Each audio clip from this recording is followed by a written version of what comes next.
Bueno, pues comenzar con lo que es el sistema nervioso es un tema sumamente complejo. Sin embargo, esta es una visión anatómica, neurofisiológica y neurohistológica también. Sin embargo, vamos a hacerlo de manera pues incluso superficial.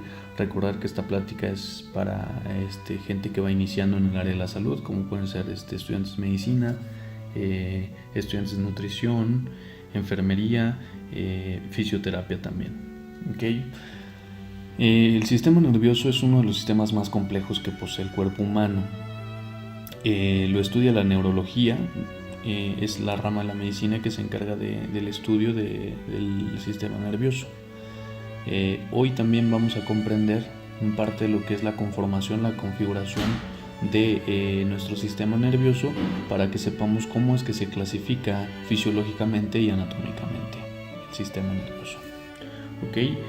El sistema nervioso como tal deriva del ectodermo. Es muy importante conocer también los orígenes embriológicos, ya que esto viene del neuroectodermo, del ectodermo, está bien dicho. Ese es el origen del sistema nervioso. Sin embargo, si hablamos acerca del sistema nervioso central y periférico, ya como es las diferentes conformaciones que va dando la clasificación de vemos que el sistema nervioso se forma a partir del tubo neural. Recordar que el tubo neural ya hemos estado platicando en clases físicas acerca de lo que es el tubo neural y la formación que tiene. Vemos que el tubo neural pues tiene su neuroporo anterior, neuroporo posterior, que se cierran a diferentes días, y que si no tenemos el cierre de esto vamos a tener alteraciones del cierre neural, del tubo neural, y esto nos hará diferentes patologías, como alguna de ellas la anencefalia o alguna patología como la espina bífida, que puede ser quística, entre otras. Vemos también el sistema nervioso periférico, que se va a formar a partir de las células de la cresta neural. Es específicamente donde va a estar formándose estas dos grandes diferencias o clasificaciones de nuestro sistema nervioso. ¿Okay? Aquí les presento un esquema donde vemos un esquema de Adam, donde vemos específicamente por colores parte de lo que es de la configuración, digamos, o parte de las configuraciones que tiene esta masa encefálica. Vemos aquí, por ejemplo, el cerebelo, vemos el cerebro medio, que en este caso sería parte de lo que sería el mesencéfalo, vemos aquí el diencéfalo, vemos el telencéfalo, que posteriormente vamos a estar dándonos cuenta de cómo están conformados. Aquí vemos el cuerpo calloso, que son fibras comisurales que nos van a hacer favor de interconectar estos hemisferios cerebrales. Este es un corte sagital que estamos viendo de un individuo, en este caso de un modelo anatómico. ¿Okay? Vemos aquí parte de lo que es el bulbo raquídeo, donde está el centro de la respiración, muy importante. Aquí se encuentra el centro de la respiración, y vemos parte de lo que sería el inicio de la médula espinal. Como tal, cuando nosotros si hiciéramos una disección de este cráneo, nos encontraríamos con esta imagen.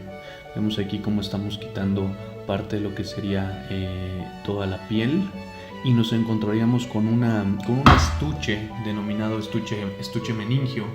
Ese estuche meningio contiene 3 diferentes capas que se van a dividir en paquimeninge y las leptomeninges. Paquimeninge, recordarles un poco que la paquimeninge es considerada la dura madre, ya que paqui significa duro. ¿Okay? Haciendo un poquito de, digamos, como una relación en estas palabras, los paquidermos, que en este caso son los elefantes, dermos pues es piel, paqui duro. Vemos que la piel del elefante es muy dura. En este caso la paquimeninge sería la dura madre.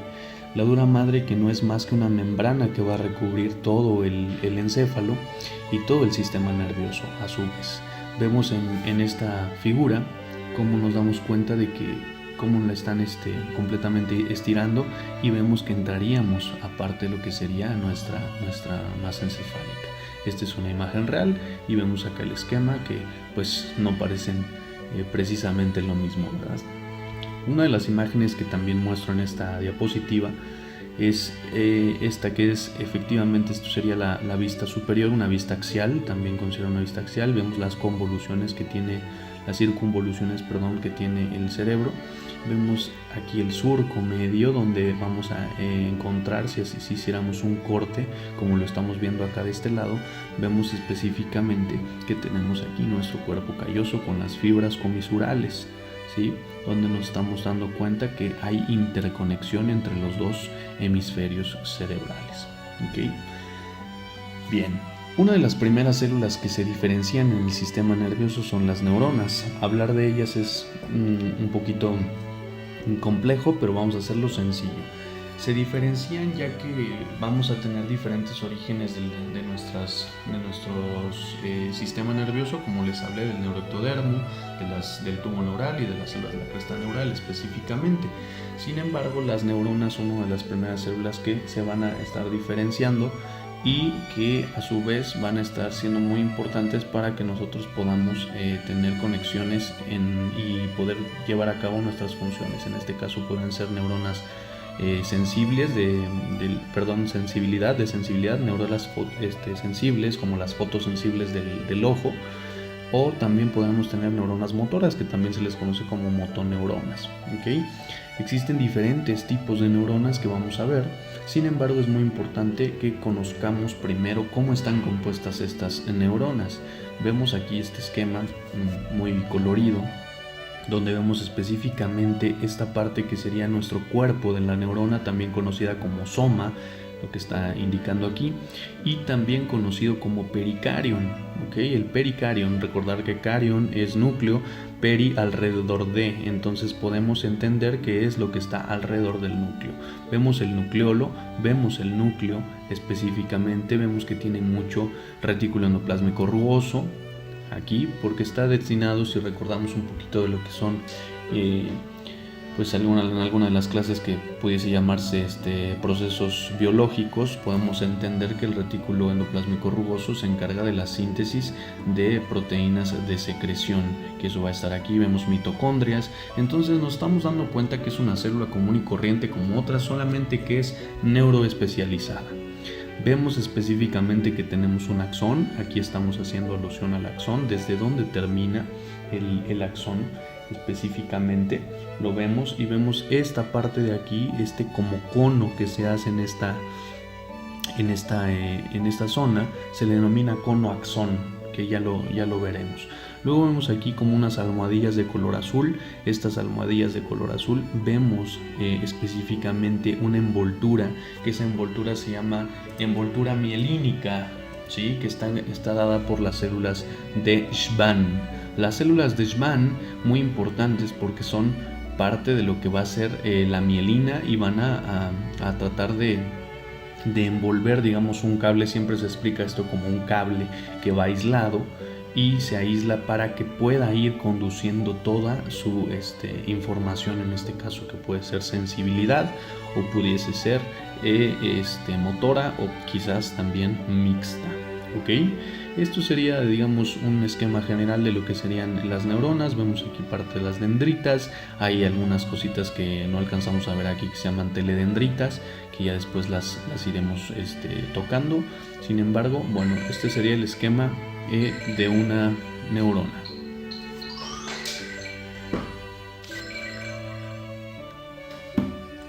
Ok, disculpen. Bien, continuamos con las partes de una neurona ya más específicamente. Vemos aquí la anatomía de la neurona, vemos específicamente aquí las dendritas, vemos el núcleo, por dentro estaría el nucleolo, vemos el pericarion o el soma, vemos la célula de Schwann. Específicamente lo que está señalando aquí serían nuestros núcleos, y vemos los nodos de Ranvier, que estos son muy importantes, es de donde va a ir brincando el estímulo durante digamos, cuando el cerebro empieza a mandar información, va mandando los respuestas, estímulos por medio de los nodos Ranvier, por medio del axón, para poder ir al axón terminal y traspasarlo a la siguiente neurona. Sería también parte de la neuroanatomía que tiene esta célula. Vemos aquí otra imagen, otro esquema de la estructura general de una neurona, donde podemos ver Otra vez el pericarion, vemos específicamente el conoaxón, vemos el núcleo, dentro estaría el nucleolo, ¿sí? Vemos las dendritas y aquí sí nos alcanzamos a ver como unas, digamos como unas líneas que, a ver si puedo hacer un poquito de zoom. Esas líneas nos estarían hablando de lo que son las teledendritas, ¿ok? Estaré explicando eso en unos segundos. Vemos la mielina otra vez, que esto no es más que un aislante para que pueda difundir toda la corriente eléctrica, digámoslo así, todos los estímulos. Vemos aquí donde se van a generar los botones sinápticos y aquí aparecen unas sustancias muy importantes denominadas gránulos o sustancias de Nissl, ¿ok? Déjenme acomodar esto. Okay. Las sustancias de Nissl o gránulos de Nissl o también se les conoce como cuerpo tigroide. Esta sustancia de Nissl no es más que una pigmentación que se da en este tipo de células donde nos muestra específicamente pues únicamente en el pericarion este tipo de pigmentación que tiene la neurona. Luego nos damos cuenta aquí, por ejemplo, en esta es una imagen ya un poquito más más real, porque esta es una imagen de microscopía. Vemos aquí un poco de neurohistología, donde vemos a la neurona, donde aquí esta parte que estaría aquí yo tocando, esto sería el nucleolo, vemos el núcleo y vemos todas estas pigmentaciones que están aquí, serían los cuerpos de Nissl o los gránulos de Nissl o sustancia tigroide, porque le da ese color como tigroide. Eso es lo que se dice y se explica en algunos libros.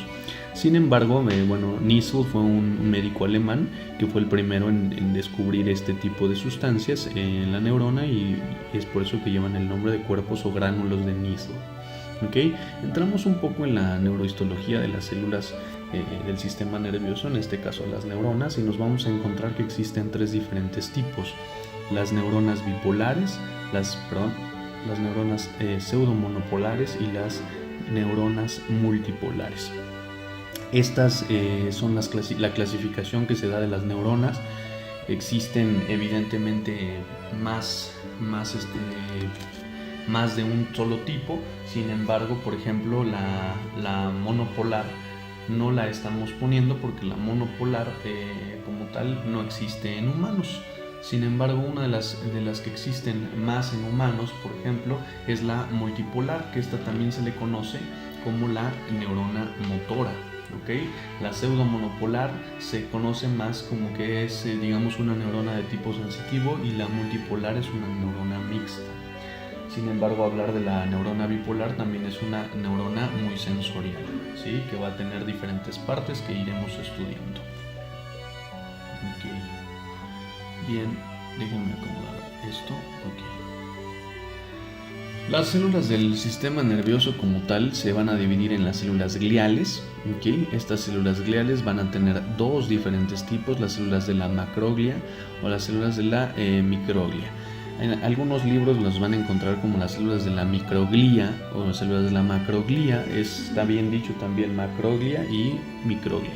Sin embargo, en este caso vamos a hablar de las células de la macroglia, que son células que nos van a dar digamos como un sostén. Estas células de la macroglia que nos van a dar por ejemplo a los astrocitos, y esto va a hacer que pero bueno, retomando un poco lo que son las células gliales, que estas células se van a dividir en dos, como lo comentaba: las células de la macroglia, que estas células nos van a dar nutrición, nos van a dar sostén, nos van a dar envoltura también, y estas son las diferentes células que tenemos aquí al lado. Es decir, por ejemplo, la astroglia o astroglia nos va a dar a los astrocitos, como aquí lo está diferenciando, y las oligodendroglia, por ejemplo, nos va a dar la envoltura de grasa, que esto es lo que nos va a hacer que genere la vaina de mielina, ¿sí? Lo que después va a constituir a las células de Schwann. Sin embargo, la microglia, esta regularmente en algunos libros, en algunos tipos de bibliografía van a encontrar que deriva del mesodermo, porque el monocito deriva del mesodermo, y es así que el monocito muchas veces se puede diferenciar en lo que sería la microglia. ¿ok? Estas son las células que se van a encargar de dar origen a lo que es nuestro sistema nervioso en general. Sin embargo, recordar muy importante que la macroglia se divide en astroglía o en astroglia y se divide también en la oligodendroglía, Esta oligodendroglía nos va a dar la envoltura de la vaina de mielina, y la astroglía nos va a dar como tal al astrocito, que nos va a hacer que cargue o que tenga sostén y que tenga nutrición el sistema nervioso central. Vemos otra vez parte de lo que sería nuestra estructura normal, recordar un poquito la sustancia tigroide o los cuerpos de Nissl, descritos por este médico alemán, que es el primero en darse, digamos, en describir este tipo de sustancias. ¿Okay? Vemos aquí parte de lo que serían los oligodendrocitos, que nos van a estar dando las células de Schwann para poder generar nuestra vaina de mielina. Disculpen.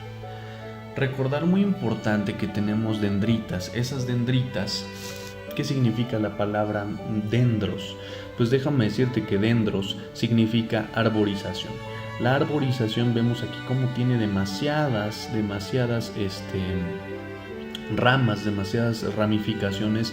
Entonces arborización significa dendros, y es por eso que se le conoce como dendritas. Muy importante también, y regresando un poco al esquema anterior, saber que tenemos específicamente aquí este cono que se hace aquí, se llama cono axón. Muy importante. Vemos aquí nuestras dendritas, ¿sí? Que las dendritas se van a encargar de hacer aferencia, ¿sí? Es decir, que todos los estímulos que vengan de afuera van a hacer que lleguen a la neurona, es decir, al soma. Es decir, viene el estímulo de acá y viaja hacia el soma, y la neurona aquí lo integra y regresa, ¿sí? Por decir algo, regresa, y esto le da una salida por el axón. Una entrada, que sería la aferencia, un estímulo aferente, y una eferencia, que sería por el axón. Y esto nos estaría hablando de que hay dos diferentes tipos de acciones que generan las dendritas, y esto es la aferencia y la eferencia. La aferencia, como bien lo expliqué, es digamos un estímulo que va a entrar, es decir, como viene aquí la flecha está entrando hacia el soma, y eso se le considera como celulípeta. Es una acción aferente celulípeta. ¿Y quién la genera? La dendrita. Y la eferencia, que sería la respuesta, es celulífuga, porque ya va de adentro hacia afuera. ¿Y esto lo hace quién? Los axones. Entonces, muy importante, me regreso al esquema anterior. Aquí tendríamos una acción aferente, que sería celulípeta por la dendrita, y aquí por el axón sería celulífuga, por eferencia. ¿Okay? Esas serían dos grandes funciones que tiene la neurona. Vemos aquí cómo existen las sinapsis, cómo se van dando por medio de los botones sinápticos. Vemos el núcleo, el nucleolo, como yo les decía. Aquí los cuerpos celulares, que podrían estar hablando de los cuerpos de Nissl. Vemos aquí los núcleos de las células de Schwann. Vemos a la célula de Schwann como tal, las vainas de mielina. Y esto que va en medio de eso es el axón.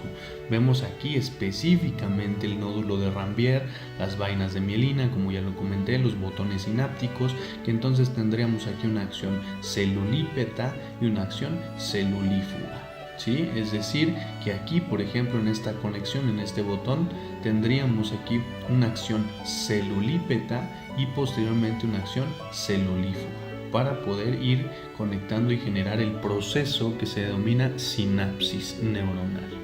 Este es el proceso de conexión de las diferentes neuronas, para que nosotros podamos hacer nuestras respuestas tanto eferentes como percepciones aferentes.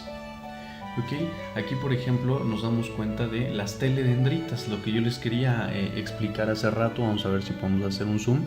Esta es una imagen de un estudio donde aquí vemos parte, esto sería la dendrita, ¿sí? Y estos pelitos que nosotros alcanzamos a ver, estos como palitos que alcanzamos a ver, se llaman teledendritas.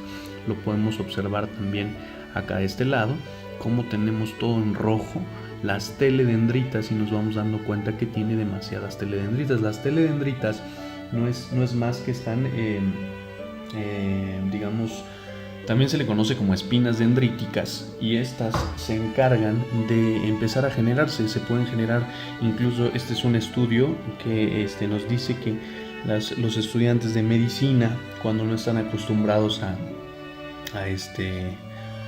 estudiar de manera continua, que vienen de la preparatoria y de manera continua no están acostumbrados a la lectura, al estudio, nos brindan que no hay teledendritas, y se va generando un proceso de espinas dendríticas o teledendritas, puesto que esto se genera mediante la lectura, mediante el aprendizaje, mediante forzar la memoria. Es decir, que uno cuando no está estudiando no tiene tanto desarrollo de espinas dendríticas, y cuando uno se forza a estar continuamente en el aprendizaje, las dendritas empiezan a generar espinas dendríticas. Y esto nos pasa muy a menudo porque cuando, por ejemplo, entramos a las carreras de médicas y nos empezamos a dar cuenta de la lectura y tomamos un libro de lo que ustedes gusten y leemos un párrafo y decimos no entendí, creo que lo tengo que leer como 20 veces más, y al leerlo como 20 veces más a veces entiendes la mitad, y esto empieza a generar porque hay una ausencia de conocimientos evidentemente del contexto. Sin embargo, la capacidad de retención se va haciendo un poco mejor, un poco más trabajada, y eso va a ser generando que las dendritas generen sus espinas dendríticas. Eso sería parte de lo que serían un dato, digamos, extra de, así como la sustancia tigroide, los gránulos de Nissl, que están ¿dónde? En el retículo endoplásmico rugoso. Y también, ahorita que lo recuerdo, también el retículo endoplásmico rugoso, recuerden que se dedica a la síntesis de proteínas de secreción. Sin embargo, también se le conoce como ergastoplasma. ¿Ok? Bien. Recordando entonces un poco de lo que eran las diferentes células del sistema nervioso, veíamos que las neuronas existían diferentes tipos: las bipolares, las pseudomonopolares y las multipolares. Recordar que estas eran las que más abundaban en las células, en el cuerpo humano. Las pseudomonopolares, estas son mixtas. Las pseudomonopolares, recordar que eran neuronas sensitivas, y estas neuronas sensoriales. ¿Ok? ¿Dónde iban a estar estas, las bipolares? Por ejemplo, en los ojos, que son los fotorreceptores, también conocidos como los conos y los bastones, que estos son parte de las capas de la retina ocular. ¿Ok? Aquí, por ejemplo, les traigo un ejemplo de lo que sería una dendrita, ¿sí? Las dendritas bipolares, las neuronas bipolares, un ejemplo de una neurona, donde vemos que estas son las neuronas bipolares. Tiene dos polos como tal. Vemos aquí el cuerpo de la neurona, o también denominado pericarion.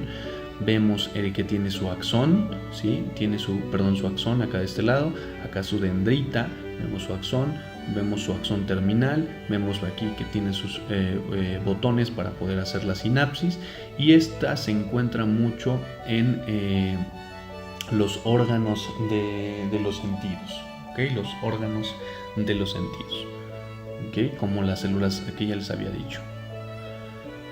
Bien, aquí nos encontramos con la pseudomonopolar. Esta neurona pseudomonopolar es una neurona sensitiva plenamente, ¿sí? Donde vamos a encontrar también un soma o un pericarion, un cuerpo. Vemos las dendritas, vemos su axón, vemos los axones terminales o terminales axónicos, como lo dice aquí, y vemos que puede tener más ramificaciones, ¿no? Los colaterales axónicos también. Sin embargo, esta es una neurona que se da más sensitivamente. También aquí les puse la monopolar. En la primera clasificación no la integré, sin embargo es importante conocerla. La neurona monopolar, yo siempre la veo como forma de alien. Cuando la dibujo, incluso la dibujo como forma de alien, una cabeza de alien. Sin embargo, vemos que también tiene su núcleo, pero no es característica de los humanos. Así es que esta neurona pues es únicamente un breviario cultural el conocerla, ¿verdad? Pero una de las neuronas que sí nos va a interesar es la neurona multipolar, o la neurona motora, o motoneurona, ¿sí? Esta es la más común y la que más existe en nuestro organismo. Vemos también aquí cómo se va a conectar para poder hacer la función neuromuscular, y posteriormente poder pasar, por ejemplo, uno de los neurotransmisores por excelencia del sistema musculoesquelético es la acetilcolina. La acetilcolina es la que se va a encargar de depositarse en la hendidura sináptica y después poder generar un mecanismo de contracción, de excitación y contracción para la fibra muscular y generar el acortamiento-excitación para que nosotros podamos tener movimiento. Esta se llama motoneurona. Vamos a ver un poco de cómo se clasifican macroscópicamente, ahora dejar un poco al lado lo que es la neurohistología y ahora ver cómo se clasifica el sistema nervioso de manera macroscópica, es decir, de manera más anatómica. Aquí, por ejemplo, estamos viendo un corte sagital donde vemos un poquito de lo que es el cerebelo, vemos parte de lo que es el tronco del encéfalo y vemos parte de lo que es el mesencéfalo y el diencéfalo. Vemos aquí parte de lo que es el cuerpo calloso, sus fibras comisurales y aquí hay un poquito más de fibras comisurales, parte de lo que son las arterias. ¿Ok? Muy bonita esta imagen. Muy importante recordar que la localización, es decir, la clasificación por su localización del sistema nervioso se da entre sistema nervioso central y sistema nervioso periférico. Es lo único que hay que saber, que por su localización se divide en central y periférico y que a su vez el central, pues vamos a ver qué es lo que lo constituye. El central, el sistema nervioso central está compuesto por el encéfalo, que a su vez tiene el tronco encefálico y a su vez tiene lo que es el cerebro medio, que sería el mesencéfalo, el puente, la médula oblongada, el cerebro, el cerebelo y la médula espinal. ¿Ok? Entonces, muy importante hablar de este tipo de clasificación. Recordar que es central y periférico. El central tiene el encéfalo, el tronco del encéfalo, mesencéfalo, puente, médula oblongada, cerebro, cerebelo y médula espinal.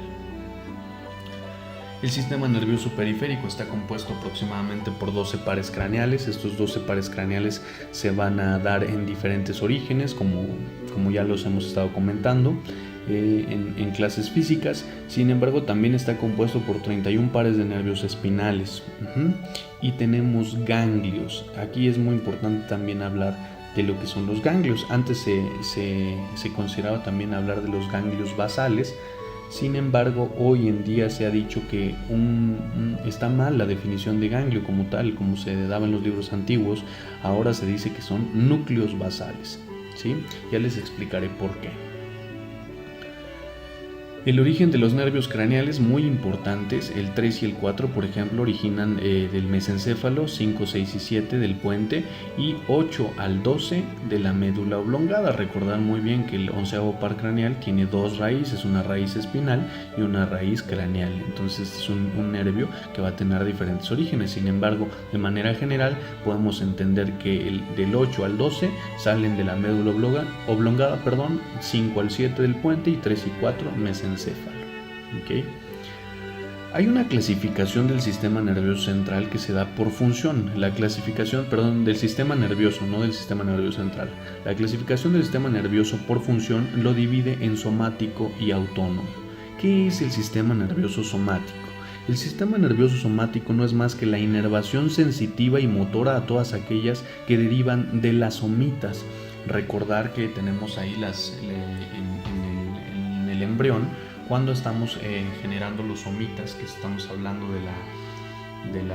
prácticamente estaríamos hablando de la 6ª semana aproximadamente de gestación, donde ya estamos hablando que casi estamos pasando a ser 8ª semana más bien, que ya estamos pasando a ser ya un feto. ¿Okay? Entonces, desde ahí viene toda esa inervación sensitiva, se da por medio de lo que se le va a conocer como sistema nervioso somático. ¿Okay? Es sensitiva y motora, pero viene de las somitas.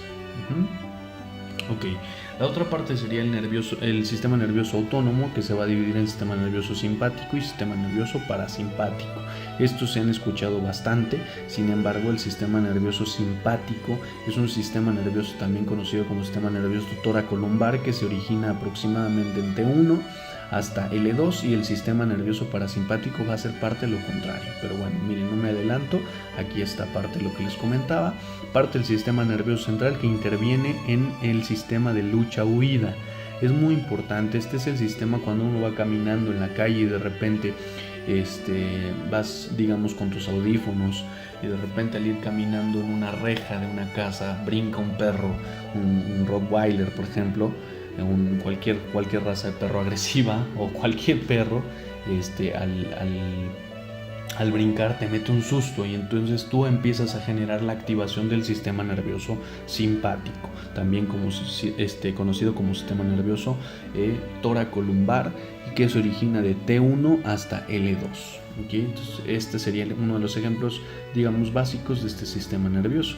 Ahora vemos el sistema nervioso parasimpático, uno de los nervios, o más bien una mnemotecnia importante para poder encontrar o diferenciar uno de los nervios más importantes parasimpáticos es la mnemotecnia 3700 o 37910, mejor dicho, no 3000, 37910. Únicamente que aquí pongo entre paréntesis esta parte porque en la cuestión de el 10, que es el vago, el décimo par craneal, únicamente el vago recorre hasta los 2/3 del colon transverso. Muchas veces dicen que llega hasta abajo, pero únicamente el vago va desde lo que ya habíamos comentado, que era parte de nuestra médula oblongada, que de ahí nace, va a llegar hasta los 2/3 del colon transverso, y todo lo que se encuentre por ahí, el vago lo va a inervar. Okay, entonces la mnemotecnia para saber cuáles son los nervios del sistema nervioso parasimpático es la 37910. Únicamente recordar que el vago inerva hasta los 2/3 del colon transverso. Okay, se encuentra en el segmento S2 a S4.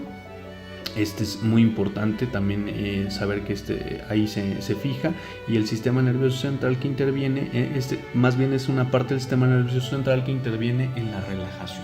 ¿Okay? Entonces esto sería una cuestión de relajar lo contrario, que sería nuestro sistema nervioso simpático, ¿no? Bien, entonces aquí vamos a darnos cuenta de que, por ejemplo, en este esquema vemos el simpático. ¿Qué es lo que va a hacer el simpático? Va a dilatar la pupila y la va a constreñir, es decir, va a hacer que se relaje. Sin embargo, el sistema nervioso simpático, por ejemplo, puede generar la vía respiratoria, puede acelerar su frecuencia cardíaca, ¿sí? Puede tener una inhibición de la digestión, ¿sí? Pueden existir demasiadas cosas que pueden generar estos dos tipos de dos sistemas que son parte de lo que es el sistema nervioso autónomo. ¿Okay? Bien. Ahora, el encéfalo y sus divisiones. En algunos libros nos mencionan que se divide en prosencéfalo, diencéfalo, mesencéfalo, rombencéfalo. El prosencéfalo es nuestro cerebro, digamos, esto es desde las divisiones embriológicas, ¿ok? Sin embargo, el prosencéfalo no es más que va a derivar diferentes partes de lo que es nuestro encéfalo. Ahora vamos a ver las divisiones. El prosencéfalo nos va a dar los hemisferios de la cabeza, de la corteza, ¿sí? Estos hemisferios, la corteza cerebral, la sustancia blanca, cuerpo estriado y núcleo amigdalino, y los ventrículos laterales. Esto es lo que es el telencéfalo, que va a derivar del prosencéfalo, ¿ok? Entonces, no sé si me explico. Tenemos, por ejemplo, en embriología, regresando un poco a esta diapositiva, las vesículas principales o vesículas primarias. Estas vesículas primarias son el prosencéfalo, el mesencéfalo y el rombencéfalo, así empieza. Después se deriva del prosencéfalo al diencéfalo, y de ahí empieza a generar una división más específica. Aquí específicamente el prosencéfalo va a dar origen al telencéfalo, que van a ser los hemisferios, la corteza cerebral, la sustancia blanca, que esto es muy importante hablar de la sustancia blanca y la sustancia gris, pero en este caso va a ser la sustancia blanca, el cuerpo estriado y el núcleo amigdalino y ventrículos laterales. ¿Sí? Nos vamos a dar cuenta, el núcleo amigdalino, por ejemplo, tiene que ver con la reacción también de adrenalina, de cuando hay algún susto, algún asalto, alguna situación que nos dé mucho miedo. El núcleo amigdalino tiene que ver con este tipo de funciones. Vemos aquí, por ejemplo, una vista axial, una vista superior de lo que sería nuestro lóbulo frontal, nuestro lóbulo parietal y nuestro lóbulo occipital, y aquí otra vez volvemos a ver parte de lo que sería el encéfalo, solamente que aquí se agrega el lóbulo temporal. ¿Ok? Vemos aquí parte de lo que es la sustancia blanca. Como vemos, la sustancia blanca muy importante, muy bonita, ¿sí? Esta sustancia blanca que se va a encontrar en el centro. Es muy importante hablar que en el centro de nuestro encéfalo se va a encontrar por dentro la sustancia blanca y en la corteza cerebral va a estar la sustancia gris. Okay, vemos aquí parte de los núcleos. Estos serían parte de nuestros ventrículos laterales. ¿Sí? Aquí sería parte de nuestros ventrículos laterales. Este es un corte coronal. ¿Okay? Donde aquí estamos entonces encontrando los ventrículos laterales, que es parte de lo que nosotros estábamos diciendo que derivaba del telencéfalo. Vemos nuestros ventrículos laterales por donde va a fluir ¿qué? Líquido cerebroespinal, o también conocido como líquido cefalorraquídeo, ¿sí? Este líquido cerebroespinal, actualmente llamado así, va a correr por todos nuestros ventrículos, que tenemos 4 ventrículos, ¿sí? Y estos ventrículos, y aparte de correr por nuestros 4 ventrículos, va a bajar por toda la médula espinal y va a nutrir, va a ser parte de lo que es un ultrafiltrado del plasma, que nos va a funcionar como nutrición para todas estas estructuras. ¿Okay? Parte de esto, entonces, por ejemplo, aquí voy a hacer una imagen de lo anterior, donde podemos encontrar, aquí vemos parte de lo que son nuestros hemisferios cerebelosos, vemos parte de lo que son nuestro tálamo, ¿sí? Aquí el tálamo vemos cómo está unido con sus fibras comisurales, el núcleo caudado, ¿sí? Vemos parte de lo que sería el núcleo caudado también, la ínsula, la cápsula interna, ¿sí? Y muchos otros núcleos que son parte de los núcleos ya internos de nuestra configuración interna del encéfalo. Sin embargo, esto es únicamente por comentar algunos de ellos. Parte de lo que es ahora el diencéfalo nos va a dar al tálamo, al hipotálamo, al subtálamo, al epitálamo, al metatálamo, a la neurohipófisis, porción posterior de la hipófisis y tercer ventrículo. ¿Y eso dónde lo vemos? Por ejemplo, este es un esquema donde estamos viendo nuestro cuerpo calloso, aquí específicamente nuestra rodilla y nuestro cuerpo, nuestra cola, vemos aquí parte de lo que es el tálamo. Aquí, por ejemplo, vemos la glándula maestra, que se va a alojar en la fosa hipofisaria, donde antes se conocía como silla turca, ¿sí? Vemos parte de lo que es el tálamo, y luego aquí abajo vemos parte de lo que es el cerebro medio, que ya seríamos hablando del mesencéfalo. Entonces, este tálamo no es que tengamos 2 tálamos, es que realmente están conectados y tenemos uno derecho y uno izquierdo, por decirlo de esta manera. Sin embargo,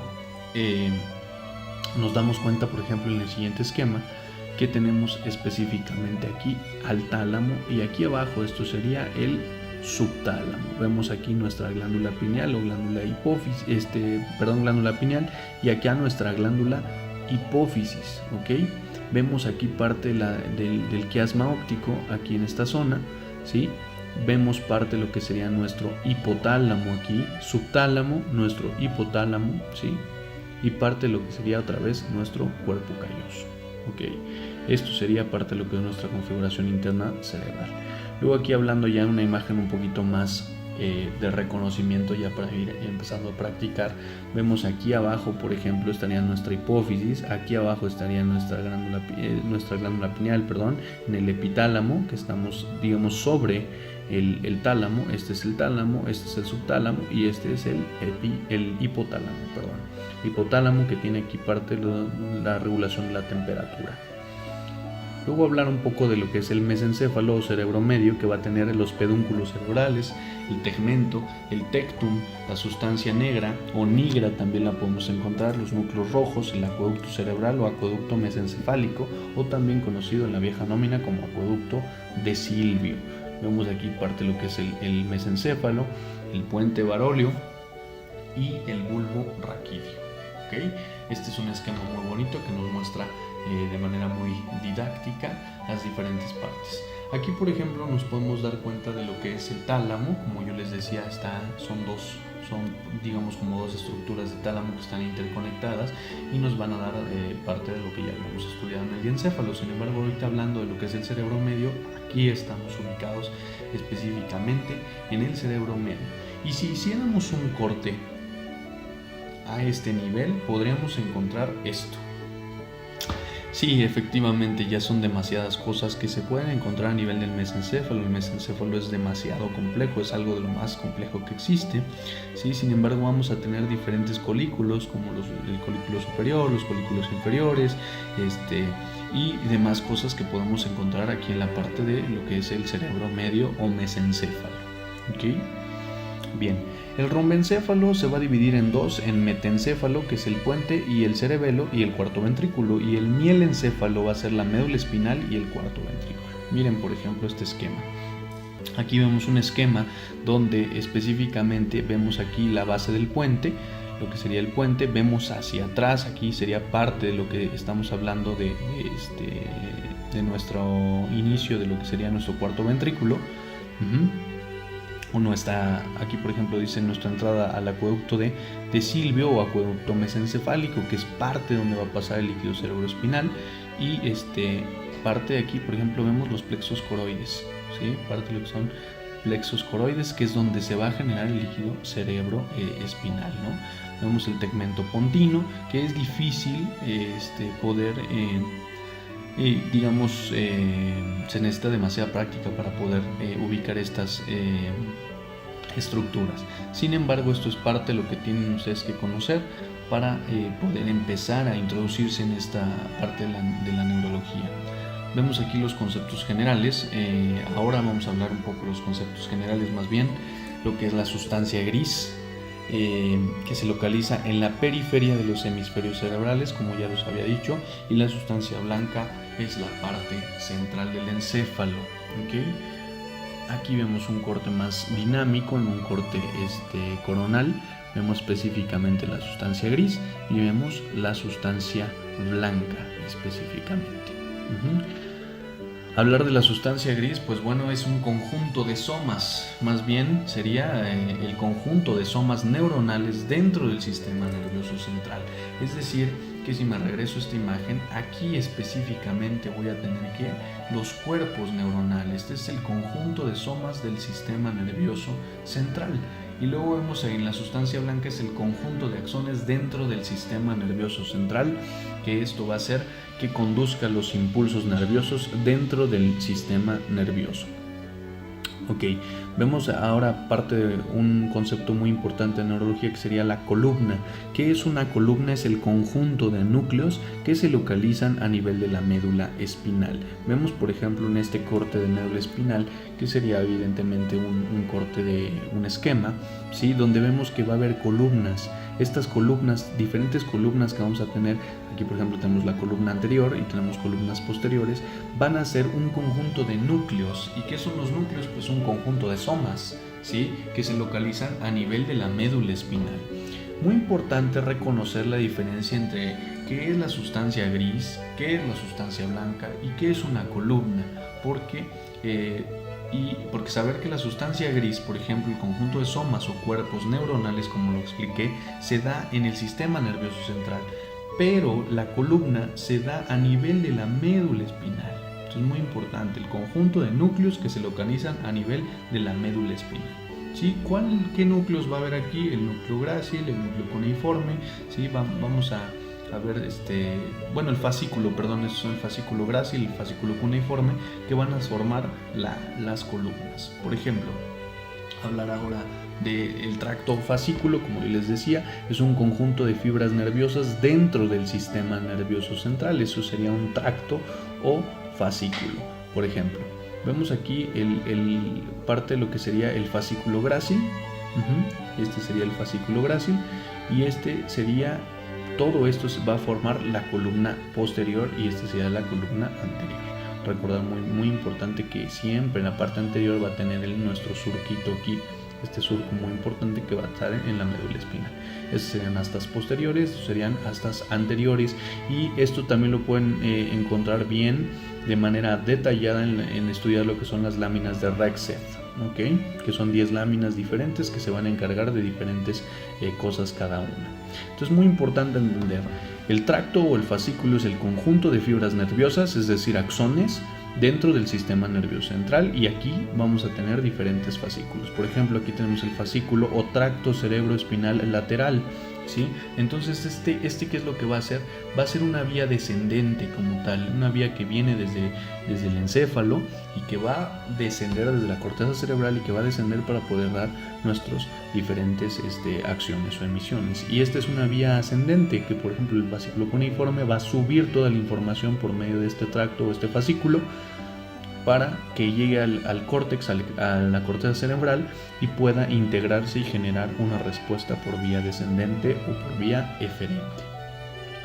Vemos ahora lo que es un funículo. El funículo es el conjunto de tractos o fascículos, es decir, si me regreso a esta imagen, vemos que ahí el conjunto de fascículos sería nuestro funículo, y esto sería nuestro funículo posterior y esto sería nuestro funículo anterior.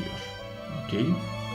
Vemos aquí parte de lo que sería una imagen neurohistológica, donde vemos la médula espinal en la región lumbar, vemos nuestras astas anteriores, vemos nuestras astas posteriores, parte de lo que es la sustancia gelatinosa, y ya van a ver que todo esto tiene diferentes funciones que no es parte de esta plática, es únicamente conocer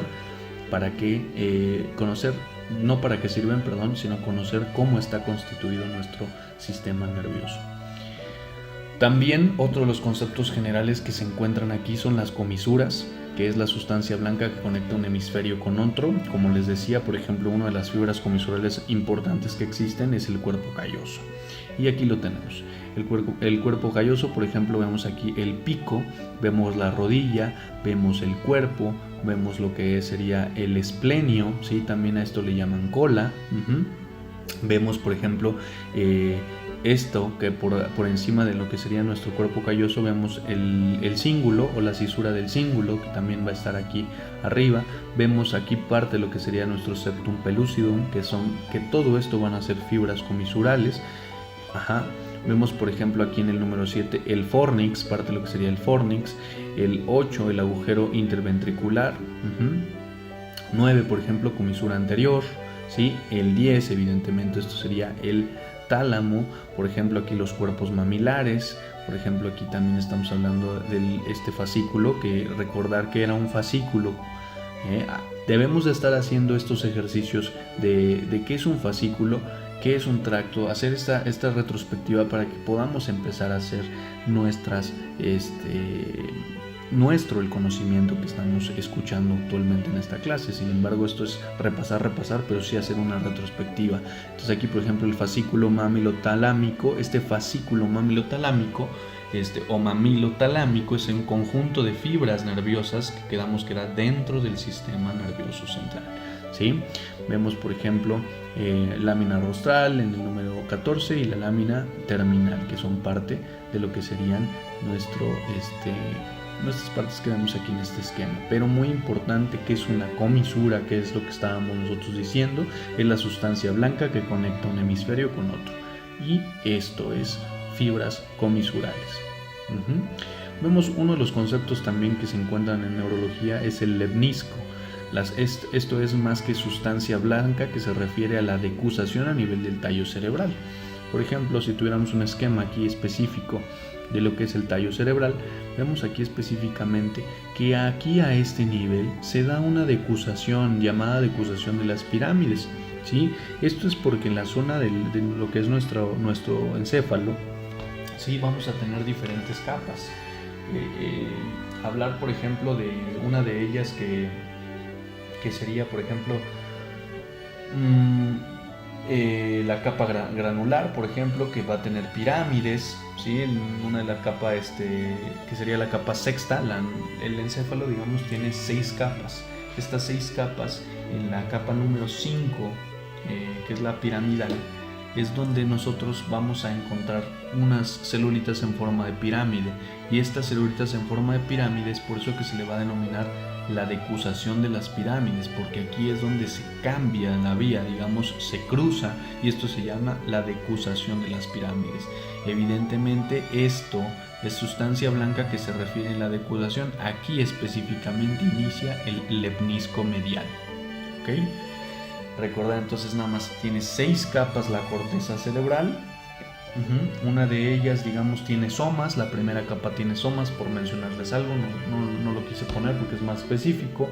Una de ellas también se llama granulosa externa, y pues como siempre les he dicho en clase, si hay una granulosa externa va a haber una granulosa interna.